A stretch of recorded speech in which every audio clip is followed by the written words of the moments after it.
Good evening. Ira Epstein of Linn & Associates with your metal market wrap-up, and this wrap-up is for Wednesday, the 25th of August, 2021, and we're right now about 5:20 p.m. Central Time.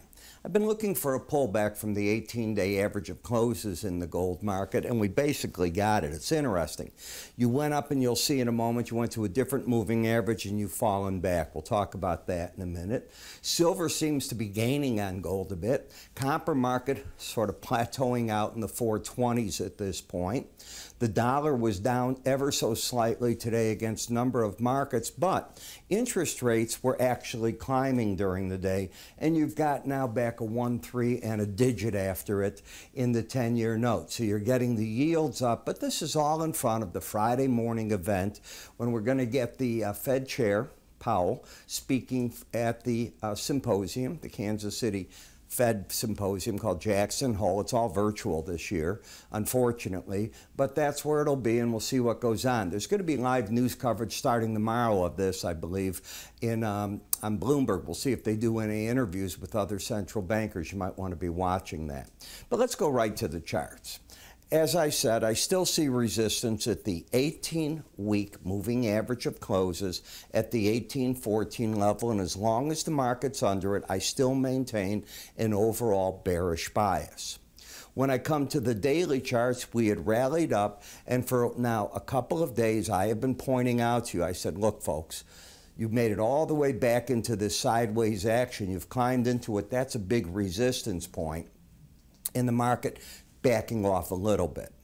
When we throw swing line on this, the pattern is still one of higher lows and higher highs. You'd have to back off and take out this day's low to negate that pattern, which is 1778. When you look at moving averages, as I said, you had cleared the 18-day, got up to the 100, and now back to the 18-day average. This is your trading range. It's being defined for you by the moving averages.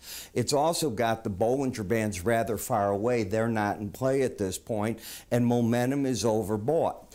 If the market were to have a big up day here, could you start developing an embedded reading? Well, you could, but it's not going to happen until the first day of it. You need several days, would be Thursday. I don't know. So what the market's saying is it's not going to be embedded, it's just overbought going into tomorrow, and who knows what Friday's going to offer. I'm going to stay with what I thought. That's an awful lot of resistance, especially the combination of the 100 and 200 day right over the market. That's not a sell signal, it's just a lot of resistance. The gold-silver ratio is correcting. Could be going back to that 18-day average. That's where the market will probably find some support, so look for the silver to gain on the gold a bit. The momentum is in that. And you can see how silver got back up, rallied up to the 18-day average while the gold fell down to it. That's where your differential is right now. This market is not overbought. It's rallied right into the resistance point. You'll have to see what it does from there. Copper got up to that 18-day average, and just like magic, and I talk about this so often, how that's my line in the sand. It's the neutral point on the chart, and markets go there, and all of a sudden it's like, we're no longer super bearish. Can we keep going? What do we do? If it keeps going, 438's the resistance point. If it just starts down and takes out yesterday's low or has it inside day tomorrow, you'll have another pattern now of lower highs, lower lows, and if you close under 427.40, at least for that moment, you're going to have a bearish looking chart. You're right at that cusp. Nothing I can tell you to do there.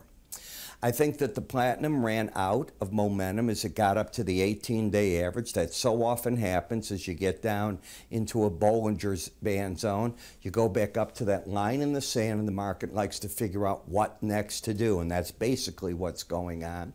In the palladium, you lost the embedded reading, so I still think there's a shot here for this market to get up to that 18-day average before all the momentum runs out of the market to the upside, but it's struggling to get there. You can see that.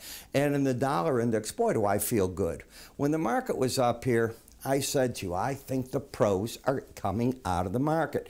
And I realized how bullish everybody on the street was. And they're all doing it. And I said, you know, this is what I teach. And if I can't follow what I teach, what good am I? Why should I even do these? I feel pretty darn good that it returned to the 18-day average. I think you have to wait and see how Jackson Hole turns out with this. So you put it all together. You try to come up with strategies. And sometimes some of the best strategies you can come up with is learning how to keep your hands in your pocket and don't try to get into a market where traders aren't looking for trends. They're looking for this whipsaw back and forth. Through our good friends at Modern Trader, price action trading, the basics, how to trade, you'll see. Look at how these all come in, beautifully displayed, gives you ideas about the market, the base pattern. That's often that sideways pattern that I show you, the psychiatry trade in Bollinger Bands as they come together. Trading rules, well, everybody's got them. That's not a bad set of them, I will tell you that. How do you get this? Just go to our website under free offers. It's right there along with other offers. Might as well get it. It costs you nothing and maybe you learn something.